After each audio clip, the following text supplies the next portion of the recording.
ஒண்ணுமே தேவையில்லை, இன்டர்நெட் இருந்தா போதும். எங்க இருந்து வேணா லாகின் பண்ணலாம். பரமசிவோகம் அப்படிங்கிற அந்த நிகழ்வில் நீங்க கலந்துக்கலாம். சக்தி ஊட்டக்கூடிய அந்த தரிசனத்தில் தீட்சைகளை வாங்கலாம். அதை வாங்கி உள்வாங்கி பரமசிவனை உங்களிடமிருந்து வெளிப்படுத்தலாம். சக்திகளை வெளிப்படுத்தி பரமசிவனாக வாழலாம். இதை விட சுலபமாக நடக்கும் அப்படின்னு நம்மளால நம்ப முடியல. இவ்வளவு சுலபமாக்கிட்டாரு சுவாமிஜி. கண்டிப்பா சார். இன்னும் எல்லா இளைஞர்களும் கலந்து கொள்ள வேண்டும். ஏன்னா வீட்டுல இப்போதைக்கு நம்ம எல்லோருமே சும்மாதான் இருக்கோம். அப்போ இப்போ சக்தி வழிபாடுகளை செய்ய வேண்டும். அதை கண்டிப்பா கீழே கமெண்ட் பாக்ஸ்ல இருந்து உங்களுடைய பேரையும் விருப்பத்திற்கான பேரை அனுப்பிங்கன்னா நாங்க தொடர்பு கொள்வோம். நீங்க இது ஃபேஸ்புக்ல பாக்குறீங்களோ இல்ல நித்யானந்த தொலைக்காட்சியுடைய யூடியூப் சேனல்ல பாக்குறீங்களோ, நீங்க ஷேர் பண்ணலாம், மற்றவங்களுக்கும் எடுத்து சொல்லலாம். இந்த உங்களுடைய கருத்துக்களை பதிவிடலாம். உங்களுடைய பெயரையும் உங்களுடைய நம்பரையும் நீங்க கொடுத்தீங்கன்னா நம்ம உங்களை நம்ம கான்டாக்ட் பண்ணுவோம். உங்களோட நம்மளுடைய செய்திகளையும் நம்மளுடைய தொடர்புகளையும் நம்ம பகிர்ந்து கொள்வோம். அதே போல தொடர்ந்து நிறைய தரிசனங்கள் மூலமாக, முக்கியமா இந்த கோட்டியாட் செஷன் அப்படின்னு சொல்றாங்க சுவாமிஜி. அதாவது விடுதியில இந்த கோட்டியாட்ல அமர்ந்து அவருடைய பாலசன் அவங்களுக்கு அந்த சக்தி ஆவிஷ்கரண தீட்சை அவர் கொடுக்கும் பொழுது அவங்க எல்லாம் உடனடியாக அந்த சக்திகளை வெளிப்படுத்துவாங்க. அதே சூழலை இப்போ பரமசிவோகம் அப்படிங்கிறது அந்த நிகழ்வுக்குள்ள கொண்டு வந்திருக்கிறாங்க. ஸோ இந்த வாய்ப்பை தவற விட வேண்டாம். பரமசிவோகம்.org அப்படிங்கிற அந்த இணையதளத்துக்கு சென்று உங்களுக்கு இதையும் தாண்டி அதிகமான தகவல்களை நீங்கள் பெறலாம். மற்றும் உங்களுடைய பெயரை பதிவு செய்யலாம். எந்த நிகழ்வில் ஒரே நேரத்துல 5 விதமான அந்த டைம் ஜோன், விதவிதமான டைம் ஜோனுக்கு ஏற்ற மாதிரி 5 ப்ரோக்ராம் ஒரே நேரத்தில் நடக்குதுன்னு சொல்லலாம். ஒரே நேரத்துல நடக்குது, ஒரே காலகட்டத்துல நடக்குது. உங்களுக்கு எந்த காலகட்டம், எந்த நேரம் உங்களுக்கு ஏதுவாக இருக்குதோ அதுல நீங்க கலந்துக்கலாம். பரமசிவோகம்.org அப்படிங்கிற அந்த இணையதளத்துக்கு சென்று மேலும் விவரங்களை அறியலாம். இப்பொழுது பரமசிவோகம் அப்படிங்கிற அந்த நிகழ்வை பற்றி சுவாமிஜி என்ன சொல்றாங்க, எந்த கருத்துக்களை சொல்லியிருக்கிறாங்க அப்படிங்கிறத பார்க்கலாம். நேரடியாக அவரே இதை பற்றி பேசியிருக்காங்க. இது ஏன் முக்கியம், இந்த காலகட்டத்தில் அது பரமசிவோகம் அப்படிங்கிற நிகழ்வுல கலந்து கொள்வது மூலமாக உங்களுடைய உள்ளிடம் எந்த விதமான மாற்றங்களை சந்திக்கும், எந்த விதமான மாற்றங்களை நீங்கள் கொண்டு வர முடியும். இந்த பிரபஞ்சமே சென்று கொண்டிருக்கக்கூடிய அந்த உயிர்ப்பின் திருப்பு முனை, கான்சியஸ் பிரேக் த்ரூ, அதில் நீங்கள் எப்படி கலந்து கொள்ளலாம், அது மூலமாக உங்களுக்கு என்ன நடக்க முடியும் அப்படிங்கிறத பகவான் விளக்கி சொல்லியிருக்கிறாங்க. அந்த காணொளி இப்ப நம்ம பார்க்கலாம்.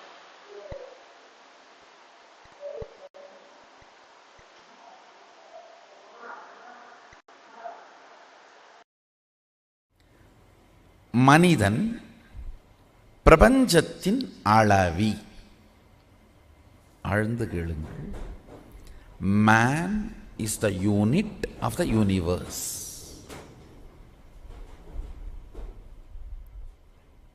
மனிதன் பிரபஞ்சத்தின் அளவி.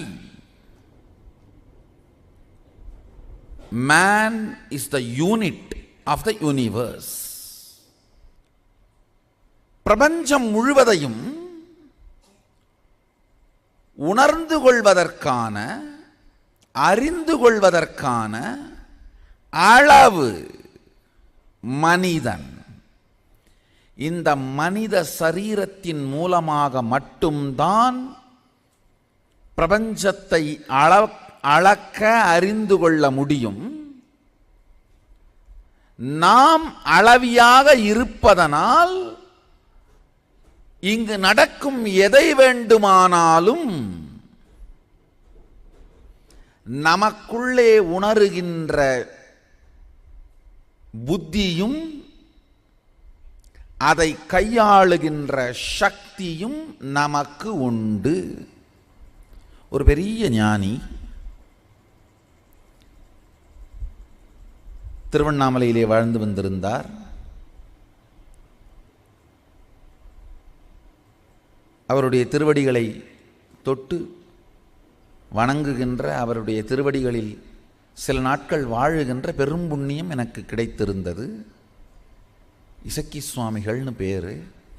அவருடைய ஜீவசமாதி இன்னமும் பஞ்சமுகத்திலே திருவண்ணாமலையிலே இருக்கின்றது. பெரிய ஞானி.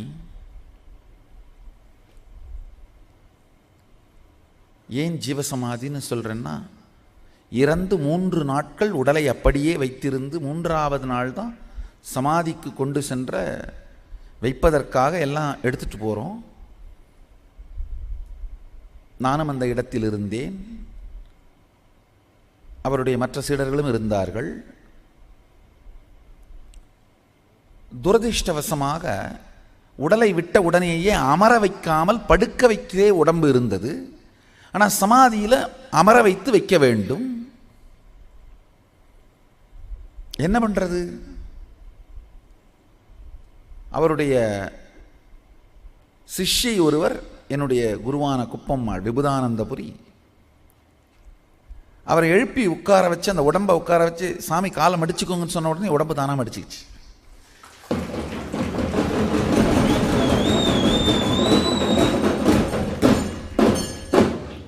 நன்றாக தெரிந்து கொள்ளுங்கள், முழு பத்மாசனம் இட்டுக் கொண்டது கால்கள்.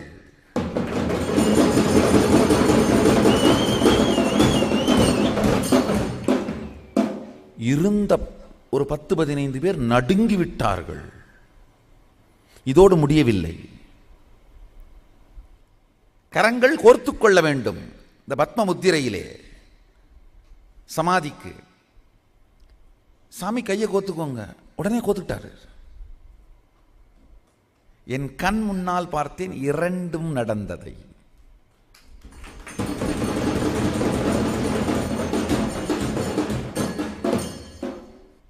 ஜீவசமாதி. அவர் உடம்போடு இருக்கும் பொழுது ஒரு முறை வறட்சி, கிராமத்து மக்கள் விவசாயிகள் அவர்கிட்ட கேட்குறாங்க, சாமி இந்த பகுதி முழுக்க வறட்சியாக இருக்குது, ஆசீர்வாதம் பண்ணி மழை வர வைங்க. அவர் ரொம்ப குலாக்குவலாக பேசுவார், சைவ வேளாளர். அதனால் அந்த வீதி தமிழ், எப்படா வேணும் சாமி? நாளைக்கு கடலக்காய் விதைக்கணும்,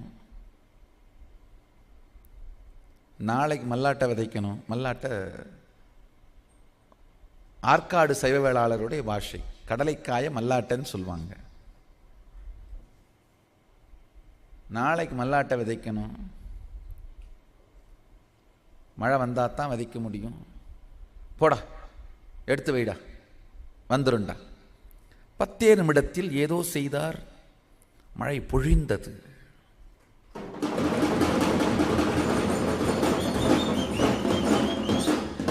கேட்ட, என்ன சாமி பண்ணீங்க?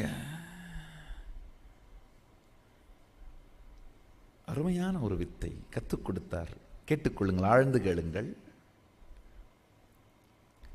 வாதாவரணத்தை நாம் நெஞ்சுக்குழியில்தான் உணர்கின்றோம்னு சொன்னார். அதாவது 2 மார்புக்கும் இடையில இருக்கிற நெஞ்சுக்குழியில தான் வாதாவரணத்தை நாம் உணர்றோமா? நமக்கும் வாதாவரணத்துக்கும் இருக்கிற தொடர்பு அந்த இடம் தானா? நாக்கை 2ஐயும், நாக்கை நல்லா புரிஞ்சுக்கோங்க, நாக்கை 2ன்னு சொன்னேன். நாக்கு அசைகின்ற பாகம் இந்த சதைப்பகுதி, அசையாத பாகம் அந்த மேலே இருக்கிற பாகத்தையும் நாக்குன்னு தான் சொல்வோம், அந்நாக்குன்னு சொல்வோம். இந்த அசையாத பாகமும் அசைகின்ற பாகமும் சேர்ந்து தான் சப்தத்தை உருவாக்குது. அசைஞ்சா மட்டும் பத்தாது, அசையாத கூட்டுக்குள் அசைந்தால்தான் சப்தம் உருவாகும். வெறும் நாக்கை மட்டும் வச்சுட்டு ஆனுங்க ஆதான். கூட்டுக்குள் நாக்கு அசைந்தால்தான் சப்தம். அதனால்தான் 2ஐயும் நாக்குன்னு சொல்வோம். அவர் சொன்னார், இந்த அசையும் நாக்கு அசையாத நாக்கை தொடாமல் காற்றை உள்ளிழுத்து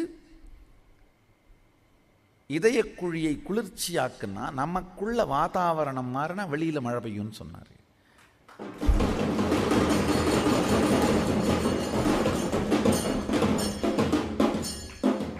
ஆழ்ந்து தெரிந்து கொள்ளுங்கள். தைரியமா இதை நான் ஒரு தொலைக்காட்சியில சொல்றேன். உண்மையிலேயே முயற்சி பண்ணி பார்த்தேன். மழை வரும் பொழுது இருக்கின்ற அந்த குளிர்ச்சி, அந்த இதமான தட்பவெப்ப நிலையை உங்களால் இந்த இதய குழிக்குள் கொண்டு வர முடிந்து விட்டால் உங்களை சுற்றி உடனடியாக மழை பெய்ய ஆரம்பிச்சிடும். நான் கேட்டேன், என்ன சாமி சொல்றீங்க?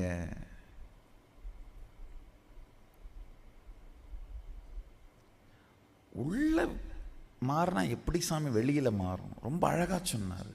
அவரிடம் கேட்ட நான் இந்த வார்த்தை, பிரம்மாண்டம், பிரம்மாண்டத்தின் அளவி பிண்டாண்டம்.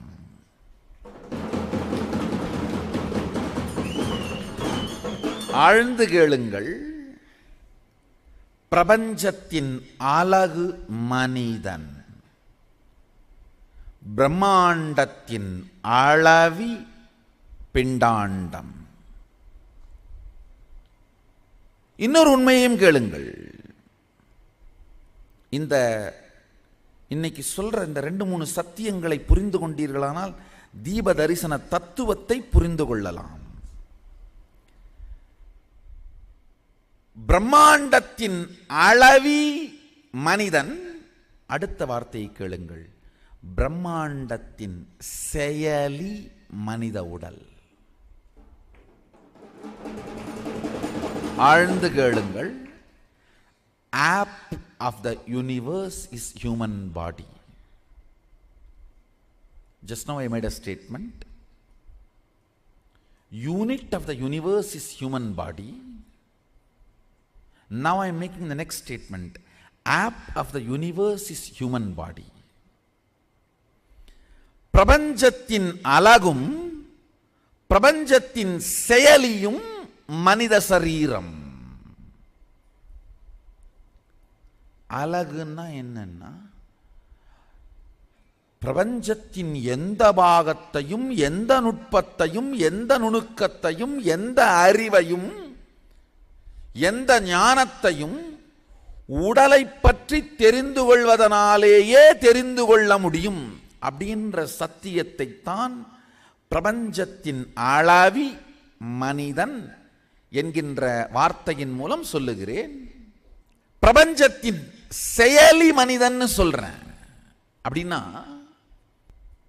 பிரபஞ்சத்தின் எந்த பரிமாணத்தையும், ஆழ்ந்து கேளுங்கள், பிரபஞ்சத்தின் எந்த பரிமாணத்தையும் மனித உடலை வைத்துக்கொண்டு இயக்க முடியும்.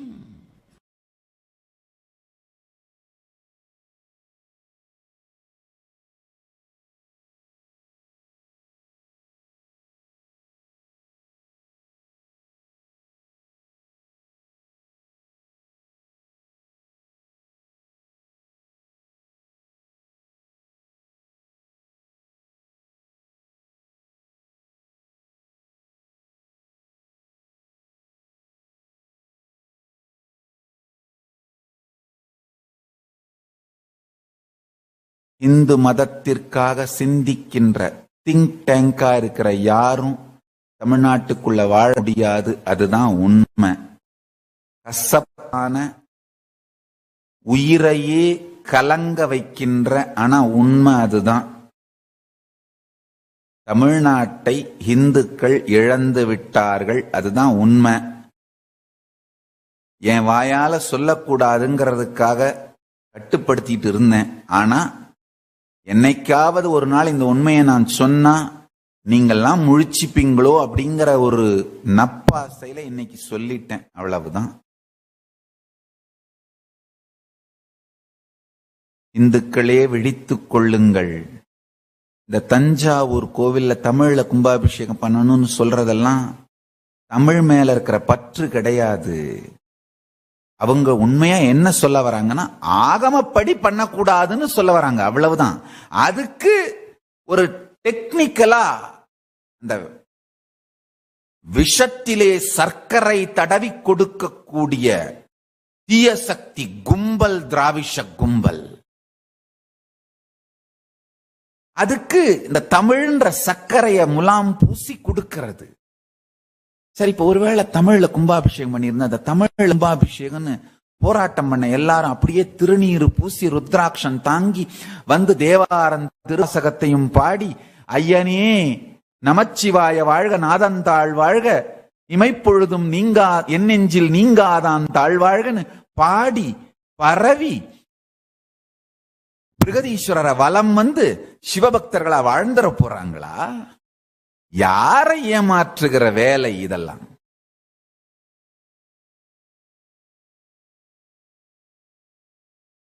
ஆகமப்படி பண்ணக்கூடாது, அவ்வளவுதான் அவங்களுடைய தேவை.